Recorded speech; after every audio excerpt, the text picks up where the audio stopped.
I think a materialist approach to things is very, very consistent with my experience in Christian social justice. I feel like the deeper I get into anarchist practice, the deeper my faith is getting at the same time. I would hope that, securing means of life for all would be something all people of faith would say, oh yes, that's at the basis of what we choose and believe.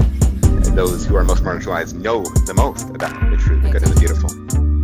To me, it's less that I think building class solidarity is a bad thing, as much as it seems like if you don't attend to things like anti-Black racism, that's always going to get in the way of building class solidarity, actually.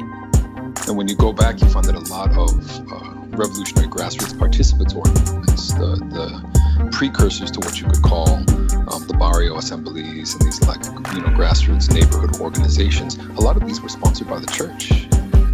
What does it mean to say that the Christian tradition is internally contradictory and there are antagonisms there and you're always being faithful to some aspects and betraying other aspects? Welcome to the Magnificast, a podcast about Christianity and leftist politics. I'm Matt Bernico. I teach media studies at Greenville University in Greenville, Illinois. I'm Dean Detloff. I'm a Catholic PhD student at the Institute for Christian Studies in Toronto. This week, we are picking up some threads based on the stuff that we were talking about last week about the Easter Rising. That was a great episode that we did with Greg Daly. It was a lot of fun, and after we talked about Irish socialism in the early 20th century, we thought, hey, there's probably a lot more going on, and surprise, there was, and I don't know, probably there still is, but definitely was. So we're going to get into some really cool stuff that happened in 1968 in particular and following, but before that, we've got some housekeeping. It's been a while since we've done a podcast, just the two of us hanging out, so we thought we'd take the time to catch up on a couple of things. We have an iTunes review and a voicemail, so why don't you go ahead and hit me with that review there, Matt? Yeah, no problem. So we have a review on iTunes. It's great. 5 out of 5 stars, of course. If it was less, I wouldn't even read it. So here it goes. This reviewer states, Chesterton once said Christianity has not been tried and found wanting. Rather, it has never been tried. This podcast addresses itself to this problem by attempting to locate the coordinates of where the lessons that found expression in the Gospels can be brought to bear into the interregnum of the secular humanitarian project. This project may be revealed to be a cut flower of the Christian project, but so obscure has the project become to self-described practitioners that the secular derivative can serve as a source of material from which its origin can be reconstructed. That's the review. It's too smart. It's got too many good, smart things in there.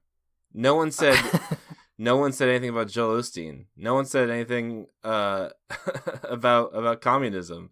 It's too smart for me to even read.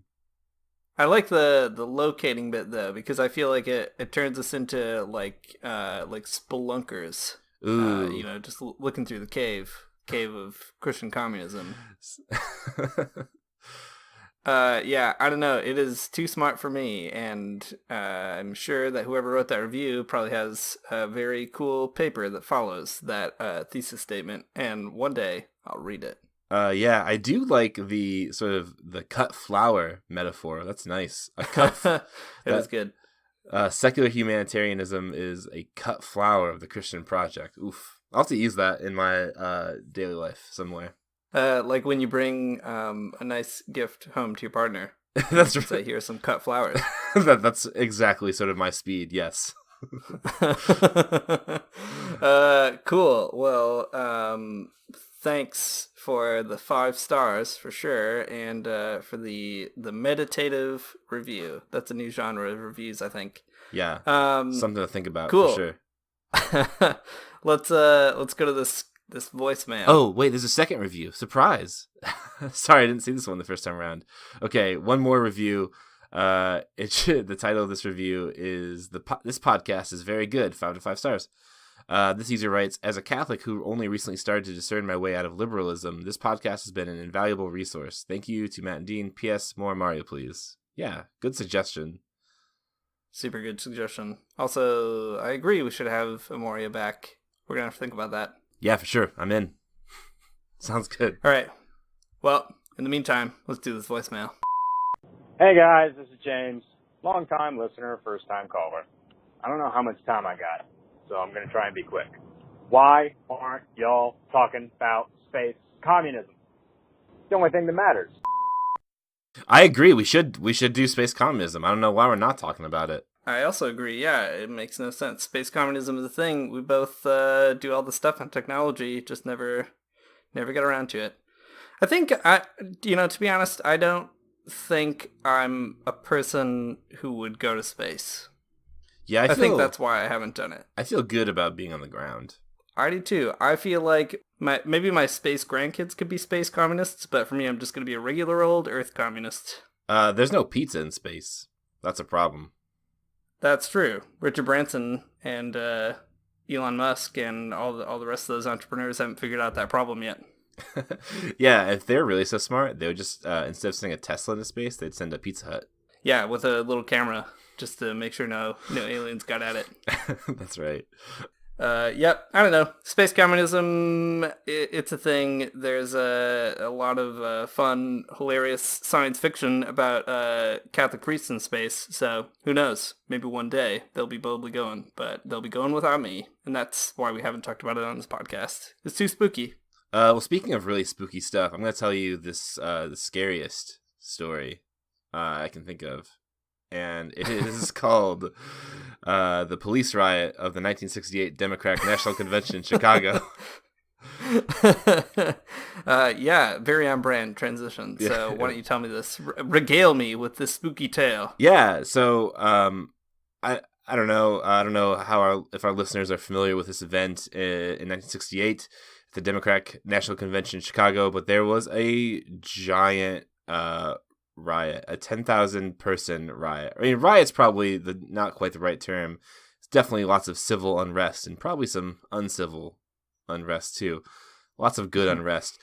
So 1968 is a pretty tense time in the United States. I mean, you can kind of think back to all the things that are happening. Like the whole world, really. Like the whole world. It was a great year sort of for overthrowing things. So in the United States, though, Martin Luther King had been assassinated. Robert F. Kennedy had been assassinated, all kinds of things like that going on, tensions mounting all around the world. Yeah, anyways, tons of stuff, sort of tons of tense moments. Students for Democratic Society, SDS, if you're familiar with them, the student movement in the United States, sort of led a giant protest. 10,000 people showed up in Grant Park in Chicago, sort of outside the Democratic National Convention. And unsurprisingly, there was tons of police brutality as well. The sort of, I don't know if this is apocryphal or not, but the preceding of the events that I read was that one of the protesters brought down an American flag that was on like a flagpole, and the cops, that was sort of like the last straw for them, and that's when they kind of went into the crowd and started like beating them and dispersing them. There's also a lot of historical record about the amount of tear gas they used. So they just flooded downtown with tear gas, which is pretty wild.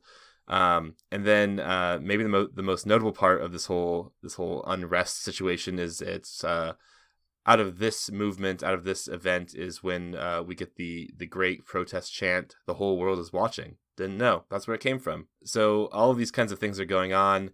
All of the sort of notable leftists in the 60s are there. Bobby Seale's there. A bunch of other folks there are as well.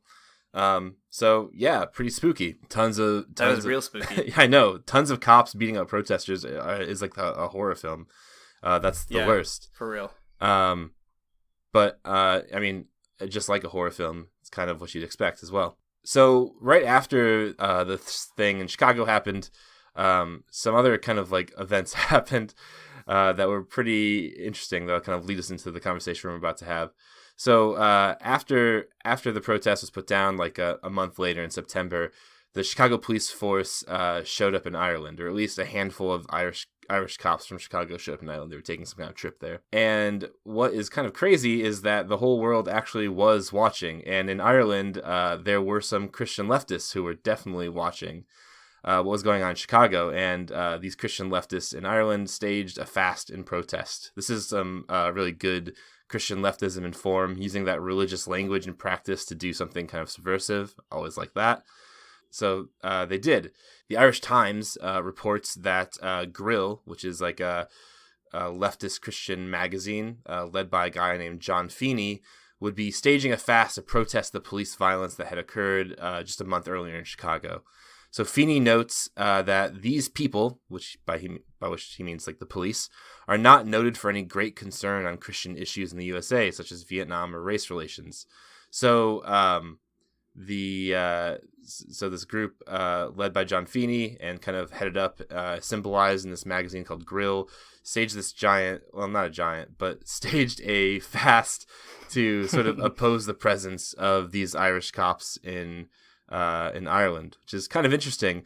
So Dean and I kind of went down the rabbit hole of this whole situation pretty recently, kind of coming off of our last episode. And in that rabbit hole, we found a lot of really neat stuff about the Irish Christian left and sort of in its heyday in the 1960s. We found this magazine, Grille. We'll definitely link it so you guys can kind of follow along. And lots of some of the and all the other characters that kind of go along with it. John Feeney being kind of the character we're emphasizing right now. So Dean, do you want to talk a little bit more about Grille and John Feeney? Yeah, for sure. So there's loads and loads of stuff out there on it. More stuff than I think I expected to find at first. It was actually somewhat hard to Google, but once we kind of figured out some of the publications that were covering this stuff in the 60s and 70s, it was a little, you could like target the information a little easier. So for example, one thing we did was we bought a subscription to the Irish Times because they've like archived all their newspapers back into like the 1800s. So we just started Googling around in there, or searching around in there, I guess, and found all these really fascinating articles. You can buy a digital subscription for like $1, at least as like an entry point for a month or something. So I don't know, if you're like super into it, this is a good way to like waste an afternoon. The kind of actions that we were interested in were all these things happening kind of around 1968. So there was this fast that Matt was just mentioning, protesting the Chicago police in Ireland. But that fast actually came after a number of other things that Grille had already done. So the fast against police brutality had actually been preceded a month before that in August, when the group organized a demonstration at a local church to address the publication of Humanae Vitae, which is a papal document that banned birth control for Catholics. I don't know, it's a big deal for Catholics. And the Russian intervention in Czechoslovakia, which is a big deal for communists. So the group they went down to this church to kind of basically name that this was a problem for both of these communities that they were part of, both the Christian community and the communist and leftist community in Ireland. And they wanted to speak about both of those things, or kind of have a way of addressing them. So they went down to this church, and as you might suspect, people were not too pumped about that.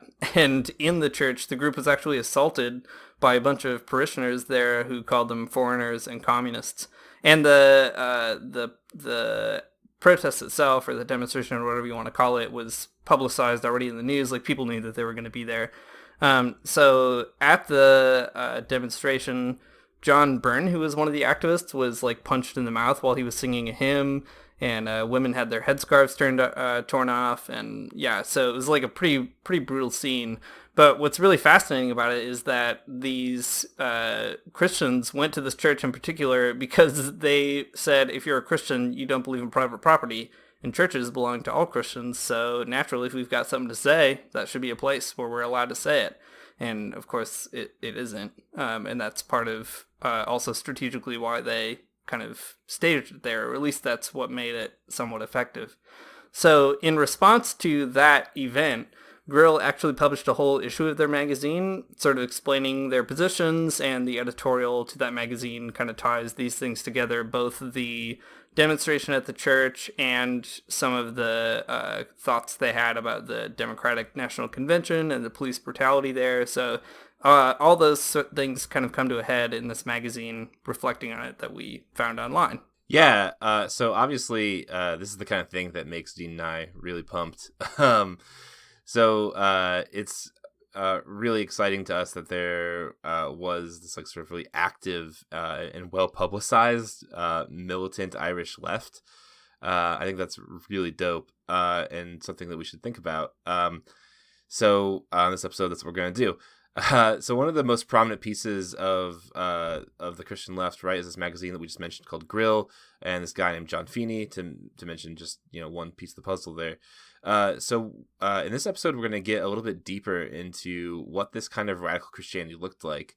And in order to do that, we're going to just take some time and walk through an essay that John Feeney wrote for Grille called Theology of Violence. So for you Magnificast listeners out there, this episode's got all the stuff that you guys love. It's got history, it's got Christianity, it's got violence, all of those things. You love them, so just this is all for you. All those violence lovers, just all those violence lovers out there. Well, I mean, it's all the every good part of an episode of the Magnificast is in this episode as well, except a really great guest. That's true. It's just us, but that's true. Yeah. The guest of history. Yeah, that's right. So yeah, this issue is really great, and Feeney's in particular is very good. He's an extremely gifted writer. I couldn't believe some of the sentences that he made. I mean, it's very bold and very kind of rhetorically powerful. So what we've done is we kind of went through, and instead of going through the essay like chronologically or whatever, I mean, you can all read this yourself if you really want to, and you should. But instead of doing it sort of beginning to end, we cut it up a little bit into some themes and kind of are going to just use those as some prompts to kind of talk about what this movement looked like in Ireland and what we think is interesting about it now. So one thing that kind of just jumps out is Feeney's attempt to talk about violence in a way that's really analytically useful and articulate. And among the conceptual handles that he has or offers to us are violence, what he calls outside of society, and violence inside of society. So Matt, maybe could I turn it over to you to introduce us to that distinction? Yeah, definitely. So he starts off the article with kind of a, not super surprising way, right? He's Catholic and a leftist. So he starts off the article with kind of what would be a pretty controversial thing to say in like most liberal Christian circles today. This is a quote from Thomas Aquinas and sort of a meditation that he's got going on with Aristotle's definition of violence. So the essay opens up like this. There's a question whether heretics should be tolerated. And Aquinas says, there is the sin whereby they deserve not only to be separated from the church by excommunication, but also be shut off from the world by death. Okay, so that's pretty rough. But I don't know, you get the picture, right? There's this first conception of violence is the one where he starts. So there's violence from the outside, in the sense that that the way that you sort of protect your society, your group, is kind of keep out those outside forces, the protection from the other.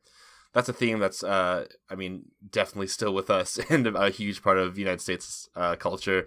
So not really hard to conceptualize there. You get it, right?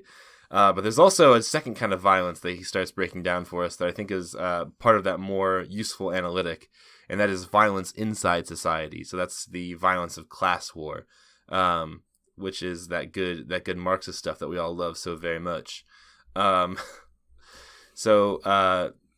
He talks about the sort of violence inside in like a lot of different registers. So in terms of class, that was a big one, but also in terms of racism. So one class dominates another through internal violence, and then expresses that violence not necessarily through always the violence of force, but maybe the violence of law or the violence of just sort of like cultural meaning through semiotics and so on. So he wants to move us away from just thinking of violence outside society, that protection of the other type of violence, a kind of naive violence, towards this more complex, but also in a way kind of simplistic violence about class war. So he wants to, in light of trying to sort of like give us some insight into this more nuanced understanding of violence, he thinks that we need to develop what he calls a theology of violence. And there's a lot going on here. And I think this, the theology of violence that Feeney is all about is definitely one that we've kind of touched on in the past, but the way he articulates it is really good. And putting it sort of in the context and language of more of a radical Christianity does something that I think that some of our conversations haven't done in the past. Dean, do you want to start us off in talking about sort of the meat of the essay? I'm sorry. Let me rephrase that. The tofu of the essay. Yeah. So I think one thing that is so strong about it is that it performs really well that thing that we're always kind of going on about, which is that violence is a term that people use when they want to make certain points in a kind of language game, but those points don't often actually tell us a lot of things about other ways that violence shows up in ways that we don't often want to acknowledge. And so when people talk about violence, it can actually hide the real violence that's going on systemically or structurally within our societies. And this theology of violence that Feeney proposes is basically an attempt to say no to that, and also to affirm a need to understand the kind of more complicated and nuanced views of violence, as Matt was just saying. So one thing that is pretty fascinating is he starts out by saying, what does a modern theology of violence proclaim? And he says, firstly, it proclaims that violence is evil. And that's kind of an interesting thing to say, because as he goes on throughout the rest of the essay, he does find places where violence is sort of, it's hard to figure out the right kind of adjective, but understandable or strategically necessary or useful. So to kind of come out swinging in the article by saying violence is evil is, I think, a really important thing to say. But he qualifies that by saying violence with unchanneled aggression in an inarticulate society is totally evil. And so he kind of keeps building these distinctions upon distinctions in a way that's, I think, really, really helpful. So he'll say something like people just going out and committing like totally irrational or random violence, that's bad. That's completely and totally evil. And that is also an evil that is, it kind of like sparks up at certain moments in social life, but it actually is sort of present in many parts of social life. So that's the internal violence that Feeney is after, right? These ways that there are these evil, kind of irrational, violent structures that make one group dominate another group from within, and he wants to name that as totally evil. But as we'll kind of see, it gets a little bit more complicated. I think, Matt, just to kind of reiterate some things that we've talked about in the past, what makes me so interested in these kinds of approaches is that it's one thing for Marxists to talk about things like structural violence or to talk about violence as a thing that pervades our whole society, but it really is kind of another thing for theologians to do, or to think of a theology of violence, just because people often see those as mutually exclusive terms or something like that.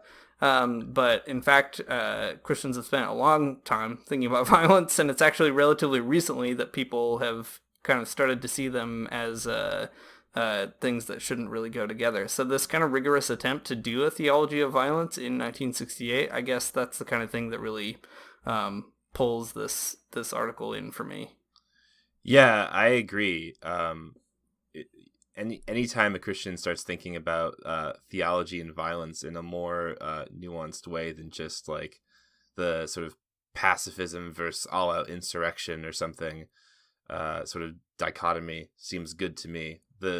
These are conversations that we desperately need nuance in, or else, I mean, Christians will just get stuck doing the same things they always do, which is unwittingly participate in violence and think they're not. So, yeah, I think it's good. So to just get us into some of this nuance a little bit, I want to rehearse a kind of basic, I guess, leftist and specifically Marxist point about structural violence, and then we'll look at an example that Feeney gives of how liberal society kind of occludes that violence. So where many Christians and kind of everyday average folks think about violence, usually what happens is you come down to this point of saying violence is essentially like when somebody punches someone else in the face. It's like two bodies meeting each other in space, or a weapon meeting another person's body in space. But in any case, it's the kind of thing that happens between people, like intentionally. That's violence. If there are other things that happen, they might be, I don't know, accidents. Like if someone gets hit by a car, like that's a really bad thing, but it's not violent per se. But essentially the idea is most people sort of naively or intuitively think of violence as this kind of thing that's really localizable, isolatable, really personal. But what Marxists try to do, and what a lot of leftists try to do, is to say, well, wouldn't we want to say that a social system that essentially condemns some people to an entire life of poverty, for example, or an entire life of being victims of racism, for example, wouldn't we say that there's something profoundly violent about that society or those mechanisms in society that result in that kind of a thing? So the idea is if we can expand violence out to be a more expansive category, it actually helps us to not only sort of, I guess, look at a problem in a more interesting way, but it also helps us to name something that many of us naively feel, even though we don't know that we feel that way, right? That we might also kind of naively feel that a society where for example, black people are disproportionately sent to prison, that would be a violent society. That's a case of a structural systemic violence at the root of our society. And even, big pacifist voices like Martin Luther King Jr. or even Pope Francis, as we've talked about in the past on the podcast, they also kind of recognize this point, right? That if you really want a sort of ethic of nonviolence even, you would have to go beyond two people punching each other to recognize the violence at the heart of society. But the trouble is that we live in a kind of political and social environment that makes it really easy to ignore that point or to not even get there in the first place. So Feeney actually pulls out one way that this happens, or at least tries to articulate how this kind of looks in liberalized societies in particular. And I'm going to throw that over to you, Matt, to read that out and sort of maybe unpack it a little bit. Yeah, sure. Okay, so Feeney says this. Violence in a society of thought control is wrong. In our society, there is a conscious channeling of aggression towards the ends desired by the exigencies of capital growth. This civilization of ours builds up unexteriorized aggression against these people, builds up pride in its own institutions by selective use of news. People live in a society of frustrated hatred, which is channeled into a triumphing in its own structures. British Parliament, Western moderation, liberal freedom. It creates intolerance of dissent within itself by purposely channeling aggression into an incomprehensible internal political straitjacket. Thus, the peace protesters of Chicago suffer the media of capitalism, linking Viet Cong, Black Power, China, and McCarthy in one big racial hate. This is rechanneled hatred. This rechanneled hatred sees a refusal to accept home structures as an automatic sign of a hippie, anarchist, and communist. And then in parentheses he says, all dissent is the same. So the idea here is that that there's a violence that's kind of latent in liberalism that makes it really hard to even see itself. I guess there's sort of like there are obfuscating structures in liberalism where the sort of triumph of that society paints over or masks the intolerance of dissent, which is, I think, a pretty interesting phrase that we don't want to hear sort of the complaints and the problems. So instead of dealing with them, the media of capitalism, which again, another good phrase, kind of homogenizes all of these expressions of dissent into one solid lump that's kind of inarticulately screaming about what's wrong. And it makes all dissent kind of sound the same, which is kind of a problem. It's a violence of who can speak and what can be said. It's a violence that, again, I think that most people can't hear or would prefer not to. So it's a structural type of violence that is inherent in the way the system works. And I think that's kind of the point in the because we can't see the sort of edges of the system because of just like the way that we live within it. It's hard for us to see those. But whenever anyone can call it out in this way, I think it's worthwhile. Does that sound right to you, Dean? Yeah, I think so. And it's also really helpful the way that he sort of brings that all dissent is the same point into a conversation with Viet Cong, Black Power, China, and he says even McCarthy, right? That all people who dissent from liberalism, both on the right and the left, are kind of treated as basically making the same move. And that is something that you can see really obviously with the sort of violence on all sides bit that we sort of complain about quite a bit. Yeah. Right. Where, yeah, it's like, well, white supremacists are bad, but so are anti-fascists, and they're the same thing, right? That's a line that you can basically find in every major media publication in the United States after a big protest. Is like, there's always one sort of columnist who's willing to make that point. And I think it's just really important to keep driving home that that's not the case, right? There are different reasons that people dissent, and there are also different expressions of that dissent. And you have to be able to understand those differences, otherwise you fall into like just a very dumb category mistake where you think that one side is being violent and the other side is being just as violent, when in fact one side might be ratcheting up the violence at the heart of a society while the other side is defending themselves from that kind of a violence, for example. So there's all kinds of ways that liberalism really effectively stops us from actually understanding materially what's happening on the ground. I think Feeney does a good job actually laying that out in a nice little paragraph. Yeah, it's a really good early defense against horseshoe theory. Yeah, that's right, exactly. So a couple other things that really stick out to me in this article. One is that it is a theology of violence. It's not just a social theory of violence. There's a real intentional Christian component to it. And as the essay goes on, Feeney is extremely intentional about drawing that Christian link very, very close. So what's cool about it is you don't get the thing that sometimes leftist Christians are accused of, which is basically a Christian importing a bunch of leftist categories that are totally foreign and alien that end up disciplining Christianity.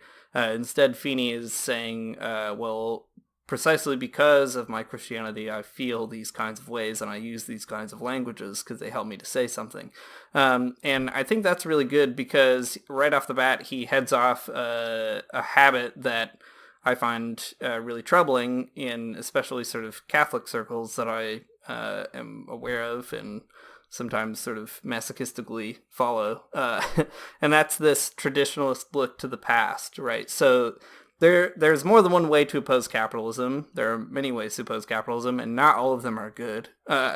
Some of them are very good, and some of them are very bad. So the bad ones are reactionary frustrations with capitalism that often sort of mourn the loss of things before capitalism, and they sort of paint those things in a very romantic light that sort of obscures the real tensions and bad forms of domination that were often present in those societies, or B, they actually want those forms of domination back. And in both cases, those are bad analytics. So Feeney does a really good job saying that he's totally dissociated from that. So he says, as he develops his theology, he says, this could be called a pragmatic theology, but is primarily a theology of depth within revolution. A theology which realizes that medieval Europe is dead as a duck, lost forever, that nobody can be a medieval person, only a neurotic escapist. And I think that's just like a really nice way of putting it, as simple as that, right? Like, sorry, everyone, we're not going to get medieval society back. And you can think that, but like, you're an escapist. You're not, you're certainly not going to achieve that goal. Most people wouldn't even want it if they knew what they were talking about. But at the end of the day, the point is that you just can't get there. So you might as well not even try. Yeah, I find that point pretty convincing. Yearning for that traditional medieval experience. Also what you might call like it's just a really weird conservatism. I don't really understand it. I guess I'm not Catholic, so it doesn't matter. But I mean, I am Catholic and I don't understand it either, so okay, good. It's fine. But I mean, I guess the reason I feel like it's important to kind of mention that at this point in the conversation about violence is that you could just as easily sort of complain about the violence at the heart of liberalism or whatever, and then just end up on the wrong side. Right. Yeah. Or like oppose that violence from the completely wrong direction. And what Feeney is saying is, if you're going to be a Christian who wants to oppose these things, then you better find a way to do that without being sort of taken in by, like the fantasies of a medievalism that you're not going to get. Right. Yeah, it is a really wild position to be like, well, man, liberalism sure is violent. That is right. I just wish we had a lord to kind of deal with this stuff for us. That's it. Well, instead of sort of adopting feudalism and more intense church hierarchies, some suggestions from Feeney come along that I think are pretty good. Some pretty interesting ones too. So he says, the church must do firstly what Jesus commanded: lose its capitalist wealth, throw off oppressors, have no home. This will be some job, as there is hardly anybody else in the church at the moment. It must be done, but it must be done by creating a theology of revolution and becoming a proletariat, by rejecting a universalist ontological view of the church growing from lost technologies. The church will have to start proving, rather than presuming, its superior role in the world. Once again, cast out devils, work miracles, reconcile by taking sides. This will be done by shouting the message of Jesus in this age so loudly from the rooftops that the bourgeois scuttle out and are finally thrown out, and a proletarian church can again proclaim the resurrection. Whew. Dig that. Yeah, that's extremely good. There's so many really sort of nuances in this that I really do love. So much good sort of rhetoric going on. I think what I really, really appreciate, though, is the phrase "reconcile by taking sides." I like that a lot. Yeah, that's a good one. I agree. If I had a nickel every time I heard the word reconciliation, I'd have so many nickels. I could be a Scrooge McDuck kind of character. But reconcile by taking sides is sounds good because it does assume that there is a good side, a right side. Man, what a thing. I've been dealing, I don't really want to talk about that, I guess, but I've been involved in some intense conversations in my sort of position in life lately.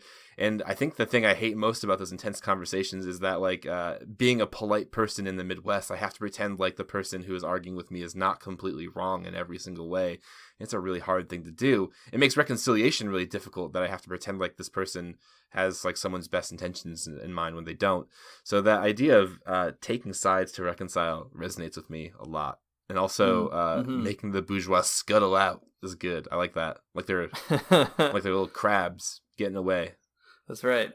Yeah, gotta run out sideways. That's right. Yeah, I also love this because it just assumes that the message of Jesus naturally spooks the bourgeoisie, right? And that's such a simple point, but it's not exactly a far stretch from the Gospels to say something like that. I mean, right. Jesus isn't exactly comforting people in their wealth. That's not a thing that he's known for. Yeah. And Feeney is really giving us a challenge, I think, by saying if you really cared that much about Jesus or proclaiming Jesus or whatever, then why is it that so many people feel pretty comfortable right now with their wealth? There's a really cool Kierkegaardian point right there about, Kierkegaard's always sort of complaining or lampooning the pastors in Denmark, where it's there are all these churches and everybody goes there every Sunday and everybody hears sermons every single Sunday, yet everybody lives sort of bourgeois Christian lives. Yeah. And Kierkegaard's I don't know what's going on here, but it is not resembling whatever Jesus seems to be up to. And I think that's just, it's a really simple and obvious point, but when you put it in Marxist terms in particular, it's well, how come all these wealthy people don't feel very troubled going to church on Sunday? Yeah, I think that's a great point. Kierkegaard's right. One thing though, so this whole article is very cool. But one thing that sometimes I get tripped up by is Feeney has this, I don't know if it's I don't know how to call it exactly. He has this way of talking about Christian superiority that is playful and interesting, but also sort of troubling to me. Yeah. It comes out in this paragraph, right, where he says the church will have to start proving rather than presuming its superior role in the world. Once again, cast out demons, work miracles, reconcile by taking sides. And I think... the point that he's making is good, right? That you can't just presume that the church is superior by virtue of its existence or something, which was what a lot of conservatives do in particular. But you would have to earn that. But I think even then it's the last thing, at least I would want, is someone to sort of earn or work toward the superiority of Christianity. If I've learned anything doing this podcast in the last over a year now, it's that that's a recipe for certain doom and disaster. Yeah, no, I know what you mean. It's a good thought, but it comes off kind of a weird way. Yeah. Like the church shouldn't want to be superior at all. It should just be hang. It should just hang. Yeah, exactly. It should just do all those things that he says: cast out devils, work miracles, and reconcile, but taking sides. Like, that's it. Right. Yeah. So that makes sense. It is maybe a troubling way to speak. We can come back to that, and probably will at another point. Yeah. Anything else jump out at you right away here, Matt? Well, I guess not right away, but I guess there's a sense in which here that like taking a side might kind of have a violent sort of feel to it, right? Or making the bourgeois scuttle away also might have a violent feel. So I guess there's we can kind of move on to some of the next bit here, that there is a place for violence even though it was denounced as evil. So we can kind of talk about that next, I guess. But a little bit later after that quote we just read, he goes on to say that theology then must reject all violence that the church has been using to sacralize. So it reminds me again of that Herbert McCabe point that Christians, the violence that Christians miss is the violence that's sort of inherent in the system that supports them, the sort of liberal violence, that structural violence again. So learning to reject that type of violence, because it is, it is violent, absolutely, and maybe learning to do something else that I guess might seem violent, but probably in like sort of comparison is not so much. Yeah. So that sacralizing violence is the one that is suspect here. Yeah, that's right. And what's also really interesting about that point that Feeney makes is that the way that he talks about violence is that there may actually be times where violence is not just the thing to be rejected. He's not an absolute pacifist, but rather there are specific kinds of violence that have to be rejected. And even though violence does lead to troubling histories and conclusions, that's not actually a good reason to abstain from it per se, or at least we don't have the luxury of abstaining from it. I know that, so like, I'm going to do something really dangerous and talk about a Christian tradition that is not mine. But for a long time, I was like flirting with becoming an Orthodox person. And one thing that really attracted me to that tradition was something that I had read by this priest, whose name escapes me right now. But the salient point is that his sort of Orthodox theology of violence was that violence is always wrong and always sinful, but not therefore something that you can always avoid. That like it's something that you always would have to sort of repent of, but something that you might actually also have to do. And that seems to me kind of to be something similar to what Feeney's after here as well. That there are times for violence, and not a violence that you like celebrate a ton, but a violence that you recognize is sort of necessary to get you to an actual point of nonviolence. Yeah, I think that makes sense to me.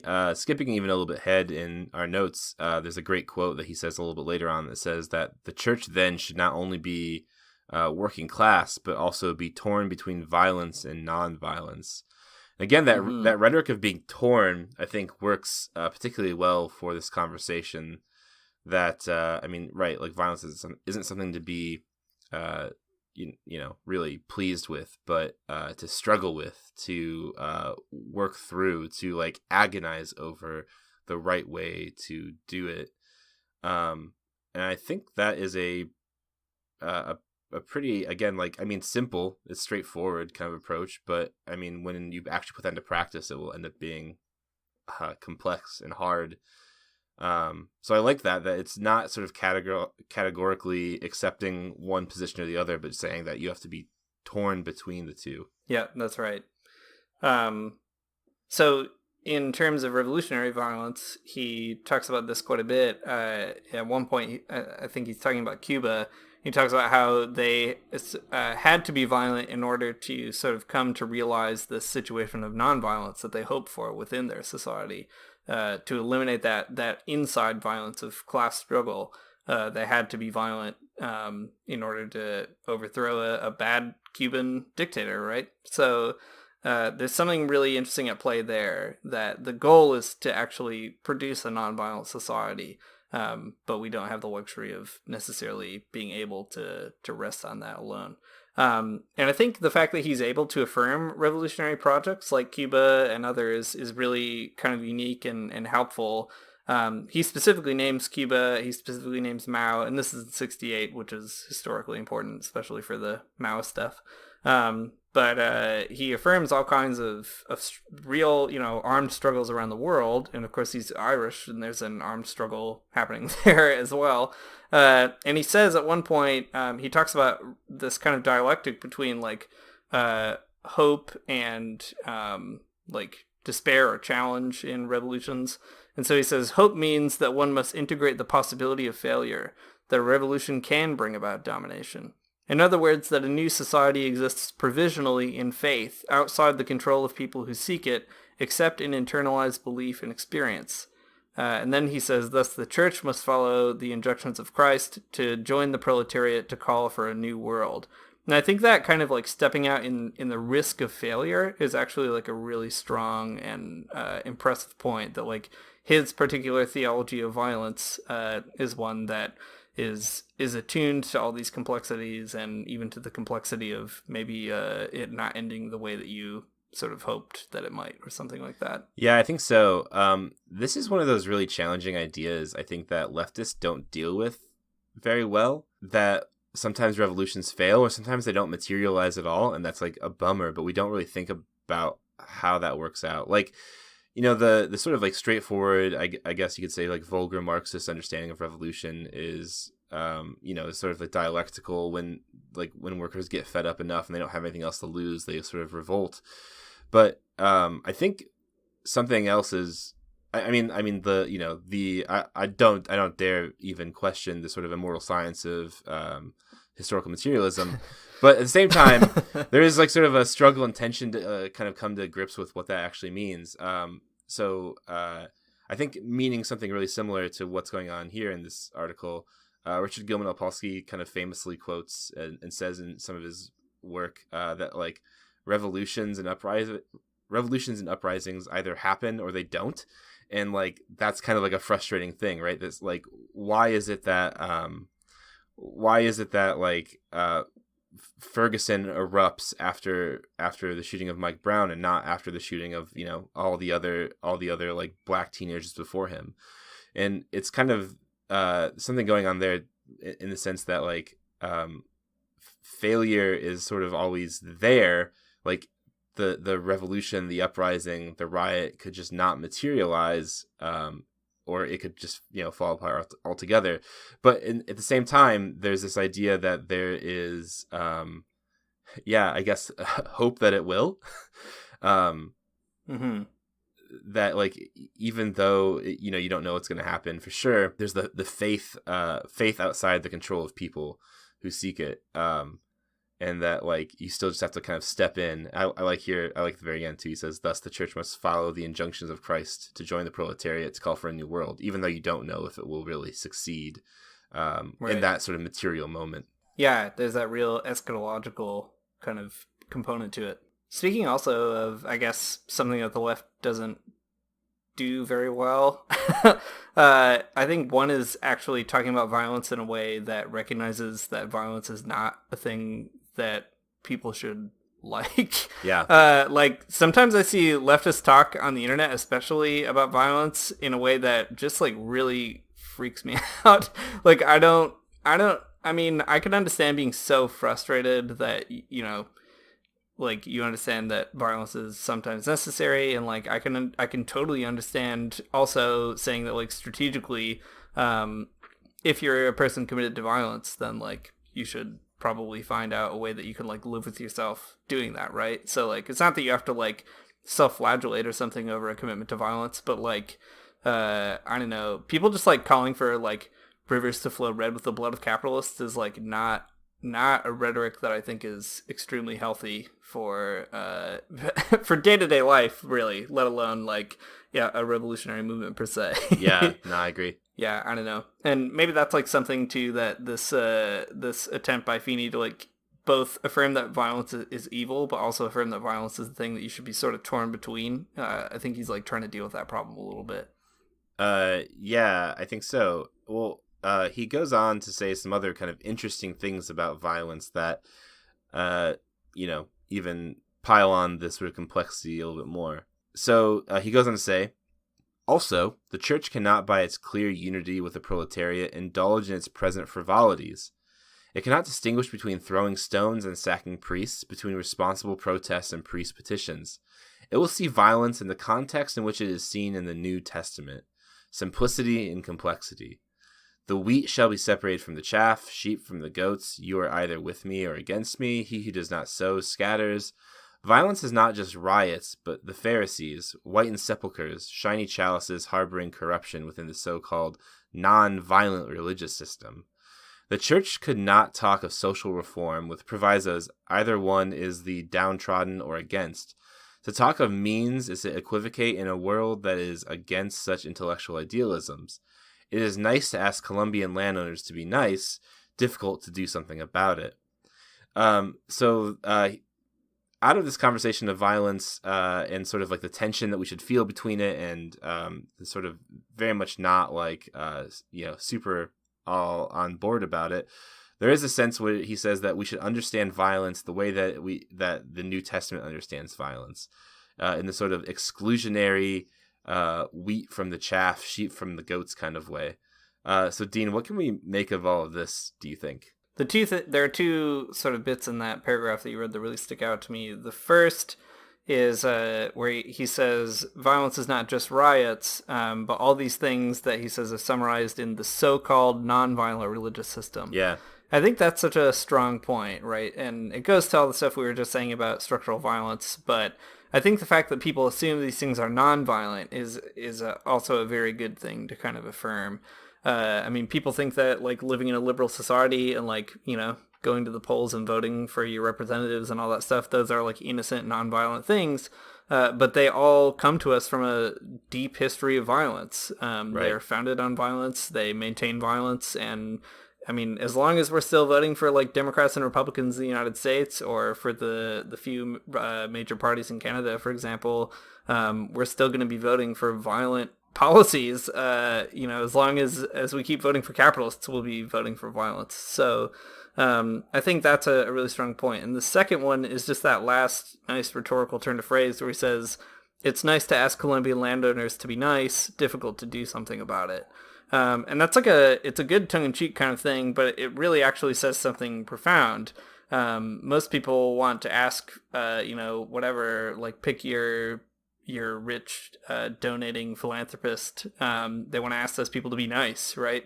But it's a lot harder to actually do something about making them nice. The thing that always comes to mind for me, I don't know why Elon Musk is on my mind right now so much in this podcast, but the thing that comes to mind for me is he launches this rocket, and then he's also kind of painted as this suffering entrepreneur.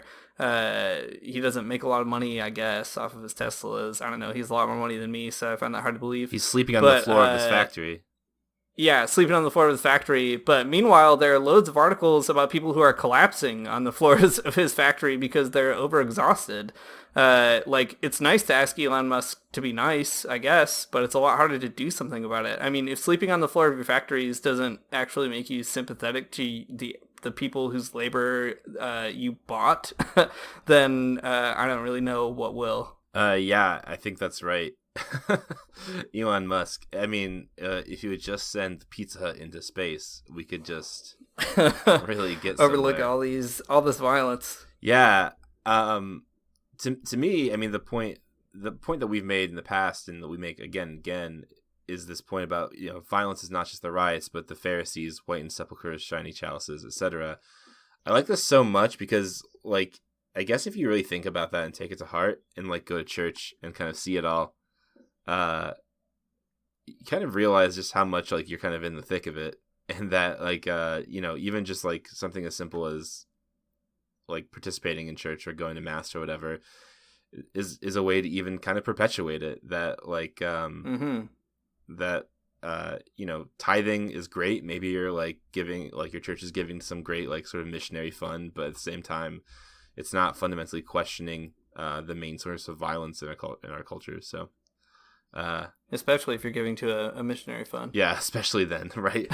if you're giving somewhere really good, maybe it's awesome, right? But probably not. Yeah, I think that what makes this article in particular so inspiring to me is that Feeney just wrestles with the problem a lot of violence. And some of it is not great, like we pointed to the sort of church superiority thing. Some of it, I don't know, makes me a little bit nervous. There are like some times when he talks about the Jews, and I can't really tell if he's like making an anti-Semitic point or if he's just making like a historical point, and that's just my failure to be a smart person about anti-Semitism, I guess. But nevertheless, with those faults, I think that what I appreciate about the sort of Grille magazine ethos or something like that is that there's this real attempt to wrestle with what it would mean to build a dialogue between Christianity and the left, more than just thinking and more than just putting some words together or some vocabularies together, but really like doing some direct action and then reflecting on it and sending that reflection out into the world and kind of seeing what comes back. Like, this article comes after they all got beat up at a church. Like, he's reflecting on violence after watching his friend get punched in the face while like singing a hymn at a place of worship. And I think that is the kind of backdrop that I guess I find really inspiring and challenging, and maybe is like a cool sort of like one more very cool node in the wide global historical network of Christian leftists that we've been exploring. Yeah, I think so. I mean, this article is asking us to do a few things, right? Consider violence, but also figure out how and what it means to respond to Christ in sort of this context of intense societal violence. So it's a good provoking question.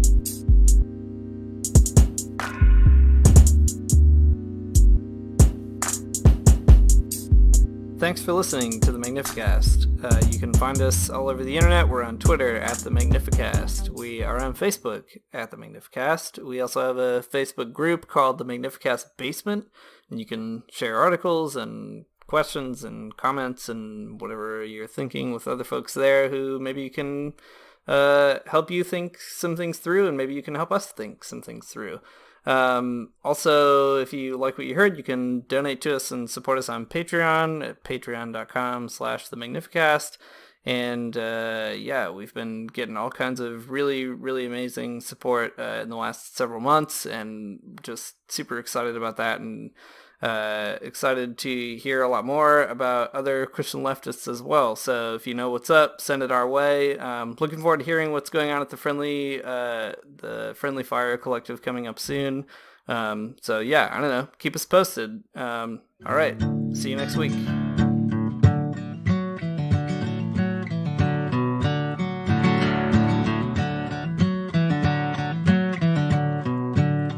I don't wanna get up for church in the morning, souls alive. Heaven come to earth and there won't be no church. We'll meet down by the riverside.